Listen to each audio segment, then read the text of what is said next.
नमस्कार, स्वागत है आपका बिहार समाचार में। बिहार की बड़ी और गर्मागर्म खबरों पर बात करने से पहले आपसे एक छोटी सी अनुरोध है, कृपया वीडियो को एक प्यारा सा लाइक अवश्य कर दीजिएगा।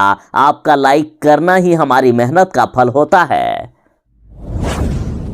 बिहार के किसानों के लिए खुशखबरी है। बिहार में बारिश को लेकर मौसम विभाग ने अपडेट जारी कर दिया है। बिहार में मानसून फिर से एक्टिव हो गया है। बिहार में फिर से भारी बारिश होने वाली है और यदि अब तक की बात करें तो बिहार के किसान बेहाल हैं। बिहार में अकाल पड़ गया है, आसमान से बरस रही है आग, कमजोर पड़ गया था इतने दिनों तक मानसून।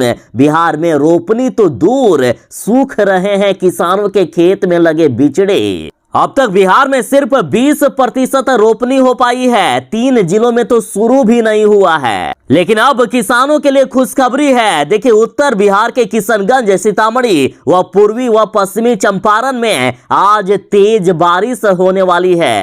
तो इन किसानों के लिए खुशखबरी है। मौसम विभाग ने जानकारी दे दी है कि आज उत्तर बिहार के किशनगंज, सीतामढ़ी, पूर्वी चंपारण व पश्चिमी चंपारण में तेज बारिश होने वाली है। साथ ही मौसम विभाग ने कहा है कि बिहार में मानसून अब सक्रिय हो गया है। पूर्वानुमान के मुताबिक बिहार में अगले 48 घंटों के बाद राज्य के कई जिलों में बारिश का सिस्टम एक्टिव होगा और इस दौरान गरज और आकाशीय बिजली का भी प्रभाव बिहार में देखने को मिलेगा। और इतना ही नहीं, मौसम विभाग का कहना है कि बिहार में अगले 48 घंटों के बाद सभी जिलों में बारिश होने की संभावना है और 48 घंटे के बाद बिहार के सभी 38 जिलों में अगले 72 घंटे तक यानी अगले 3 दिनों तक भारी बारिश का अलर्ट जारी कर दिया गया है। और साथ ही मौसम विभाग के अनुसार बिहार के इन जिलों में तेज बारिश हो सकती है और ये जिले हैं बिहार के पूर्वी चंपारण, पश्चिमी चंपारण, शिवहर, सीतामढ़ी, गोपालगंज, सुपौल, सारण, सिवान, वैशाली, मुजफ्फरपुर,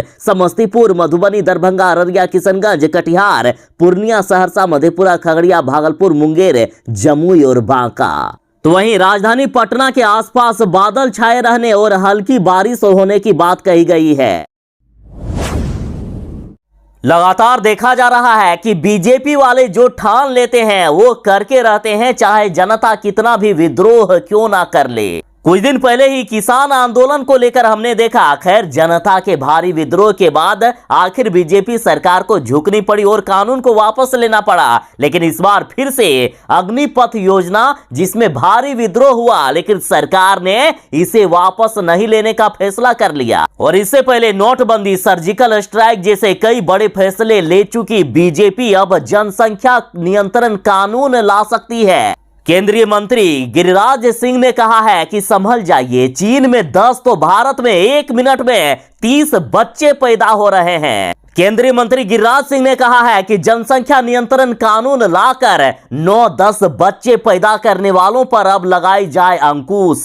इनका कहना है कि चाहे कितने भी हम महिलाओं को शिक्षित कर लें, लेकिन 10 बच्चे पैदा करने वाले कानून के बगैर नहीं मानेंगे और ये लोग देश का माहौल बिगाड़ रहे हैं। जनसंख्या वृद्धि पर बिहार सरकार के मंत्री नीरज कुमार बबलू ने कहा है कि अल्पसंख्यकों ने बिहार को नर्क बना दिया है। तो बीजेपी नेताओं का इशारा अब खास करके अल्पसंख्यकों पर, खास करके मुसलमानों पर है। और बात करें केंद्रीय मंत्री गिरिराज सिंह का, तो इन्होंने कहा है कि बिहार में अररिया और किशनगंज के इलाके में नर्क जैसी स्थिति बनी हुई है। एनडीए की सरकार लगातार विकास का काम कर रही है, लेकिन जिस तरह से जनसंख्या बढ़ रहा है उसके हिसाब से विकास का काम सब बेकार हो जा रहा है। इन्होंने कहा कि जनसंख्या नियंत्रण कानून सभी धर्मों के लिए समान रूप से लागू होना चाहिए, चाहे हिंदू हो, मुस्लिम हो, सिख हो, ईसाई हो या कोई अन्य धर्म, जो भी ज्यादा बच्चे पैदा करे उन पर कार्रवाई होनी चाहिए। इन्होंने कहा कि हम प्रतिदिन ऑस्ट्रेलिया और इजराइल एक साथ पैदा कर रहे हैं, प्रतिदिन 2 करोड़ से भी ऊपर बच्चे पैदा हो रहे हैं भारत में। बिहार में एनडीए में घमासान मचा हुआ है। लगातार जदयू और बीजेपी वाले ही आपस में लड़ रहे हैं और कुछ दिन पहले ही बीजेपी के नेता संजय जायसवाल ने बड़ा सवाल उठा दिया था मुख्यमंत्री नीतीश कुमार जी के सरकार पर। बीजेपी वालों का कहना है कि मुख्यमंत्री जी, आपने बिहार को बर्बाद कर दिया है। आप 3 साल में ग्रेजुएशन नहीं करा पाते हो तो आखिर क्या करा पाओगे। बीजेपी के प्रदेश अध्यक्ष संजय जायसवाल बोले थे कि बिहार में कोई काम ठीक से नहीं हो रहा है, राज्य सरकार को कामकाज पर ध्यान देना चाहिए। 3 साल में बच्चों के ग्रेजुएशन की डिग्री पूरी होना चाहिए, लेकिन यहाँ 5-6 साल लग जा रहा है। लेकिन मुख्यमंत्री नीतीश कुमार जी ने बीजेपी के इस बयान पर भी ध्यान नहीं दिया और अब जाकर मुख्यमंत्री नीतीश कुमार जी के जनता दरबार में मुख्यमंत्री जी से कहा है कि 6 साल में यदि बीए करेंगे तो आखिर कैसे काम चलेगा। इस छात्र ने मुख्यमंत्री जी से कहा है कि सर, इसलिए हम जैसे बच्चे छोड़ देते हैं पढ़ाई। इन्होंने कहा कि मैं बीए पार्ट 1 का छात्र हूं, 2020 में ही मैंने एडमिशन लिया था, लेकिन अभी तक पार्ट 1 का रिजल्ट नहीं आया है। जब एक सेशन को पूरा करने में 2 साल का समय लगेगा तो 3 साल का बीए 6 साल में कंप्लीट होगा, तो आखिर कैसे होगा। हम लोगों का समय बर्बाद हो रहा है, हमारे भविष्य को बर्बाद किया जा रहा है। और तब जाकर मुख्यमंत्री जी हरकत में आए और संबंधित विभाग की क्लास लगाई। अब बात करते हैं मेन मुद्दे की। तो आपको क्या लगता है कि बिहार में मुख्यमंत्री जी को पता लगने के बाद क्या ग्रेजुएशन का सेशन समय पर कंप्लीट हो पाएगा? नहीं, ऐसे कई बार मुद्दे उठे हैं, मुख्यमंत्री जी के पास इस तरह की कई बार गए हैं, लेकिन बिहार में अभी तक समय पर सेशन कंप्लीट नहीं हो पाया है और इस बार भी नहीं हो पाएगा, क्योंकि पूरे इस सिस्टम को दीमक खा गया है। माननीय प्रधानमंत्री नरेंद्र मोदी जी आज 12 जुलाई को बिहार आ रहे हैं, तो इधर राजद ने मुख्यमंत्री नीतीश कुमार जी से बड़ी मांग कर दी है कि मुख्यमंत्री जी, ये एक अच्छा मौका है कि आप प्रधानमंत्री जी से बिहार को विशेष राज्य का दर्जा देने की मांग कर लें। साथ ही राजद ने प्रधानमंत्री जी से कहा है कि हजूर, देर कर दी आते आते, चुनाव में जितना वादा करके गए थे वादा तो पूरा हुआ नहीं, जनता भी बेसब्री से इंतजार कर रही थी। आखिर 19 लाख रोजगार देने का वादा का क्या हुआ, इसको लेकर भी बिहार की जनता आपको खोज रही है प्रधानमंत्री जी। तो इस पर बिहार बीजेपी ने साफ कर दिया है कि बिहार को स्पेशल स्टेट का दर्जा नहीं दिया जाएगा। बीजेपी ने कड़ी प्रतिक्रिया देते हुए कहा है कि आरजेडी के लोग पहले नेता प्रतिपक्ष को मैट्रिक पास करा दें, ताकि स्पेशल स्टेट का मतलब उन्हें समझ में आ जाए। तो वहीं नीतीश कुमार की पार्टी जदयू ने कहा है कि ये अभी सही समय नहीं है, बाद में इसकी मांग किया जाएगा। बीजेपी वाले बिहार के साथ देश भर में जनसंख्या नियंत्रण कानून लाने की बात कर रहे हैं। बीजेपी का संकेत अल्पसंख्यक समुदाय के ऊपर है, मुस्लिम समुदाय के ऊपर है। बीजेपी का कहना है कि 10 बच्चे पैदा करने वाले कानून के बगैर नहीं मानेंगे। केंद्रीय मंत्री गिरिराज सिंह ने कहा है कि जनसंख्या नियंत्रण कानून लाकर 9-10 बच्चे पैदा करने वालों पर लगाई जाए अंकुश। तो इधर बिहार सरकार के मंत्री ने कहा है कि अल्पसंख्यकों ने बिहार को नर्क बना दिया है। तो इन सब पर राष्ट्रीय जनता दल का कहना है कि सरकार जनसंख्या वृद्धि के नाम पर अपनी नाकामी को छिपा रहे हैं। तेजस्वी यादव ने कहा है कि असल में जब से बीजेपी आई है तब से बिहार में और पूरे देश में बेरोजगारी बढ़ी है, लोगों की नौकरियों को छीना गया है। कुछ दिन पहले ही नीति आयोग की रिपोर्ट में बिहार को पूरे देश में सबसे फिसड्डी बता दिया गया था और अब CMI के आंकड़ों के मुताबिक देश में बेरोजगारी दर बढ़कर 7.8% हो गई है। यानी ये बीजेपी वालों की सरकार में नौकरी देना तो दूर, हर महीने 1.3 करोड़ लोगों के रोजगार छीन रही है सरकार। और आज ये निकम्मी सरकार जनसंख्या के नाम पर अपनी नाकामी को छिपा रहे हैं। राजद का कहना है कि सबसे अधिक जनसंख्या वाला देश होने के बावजूद चीन आज शिक्षा, स्वास्थ्य, अर्थव्यवस्था, GDP, रोजगार, विकास, सुरक्षा और औद्योगिकरण के मामले में भारत से आगे पहुंच गया है। अगर बढ़ती जनसंख्या विकास के लिए खतरा है तो चीन हर क्षेत्र में इतना अच्छा आखिर क्यों हो रहा है? तेजस्वी यादव ने कहा है कि जनसंख्या के बहाने पीछे छुपने के बजाय सरकार को अवसर सुलभ करना चाहिए। शिक्षा, स्वास्थ्य सुविधाओं को सुदृढ़ करना, डिमांड और सप्लाई के संतुलन को पाटना आना चाहिए। बिहार में बहुत हो गई महंगाई और बेरोजगारी को लेकर दादागिरी। अब तेजस्वी यादव नहीं मानने वाले हैं। अब पूरा महागठबंधन 7 अगस्त को पूरे बिहार में उग्र प्रदर्शन करेगा।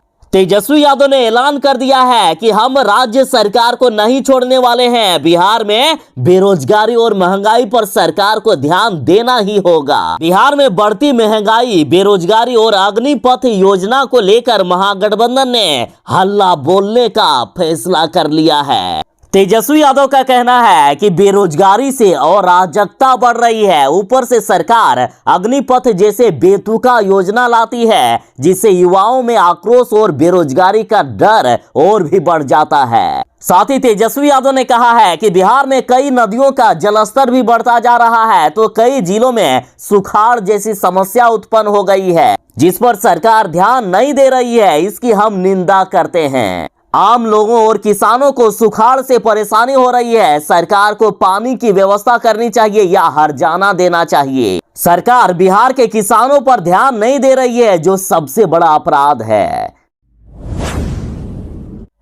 राजद नेता तेजस्वी यादव ने जनसंख्या नियंत्रण कानून को गलत बताकर जनसंख्या नियंत्रण कानून पर ही सवाल उठा दिया। और जब तेजस्वी यादव जनसंख्या नियंत्रण कानून पर ट्वीट किए तो वे अपने ही ट्वीट पर ट्रोल हो गए। देखिए जनता का आखिर क्या कहना है। तो देखिए रंजीत मेहरा नामक ट्विटर यूजर ने ट्वीट करते हुए कहा कि यही होता है जब 10वीं फेल नेता हो जाए। चीन ने 1979 में जनसंख्या नियंत्रण कानून बनाया ताकि उसे नियंत्रित किया जा सके।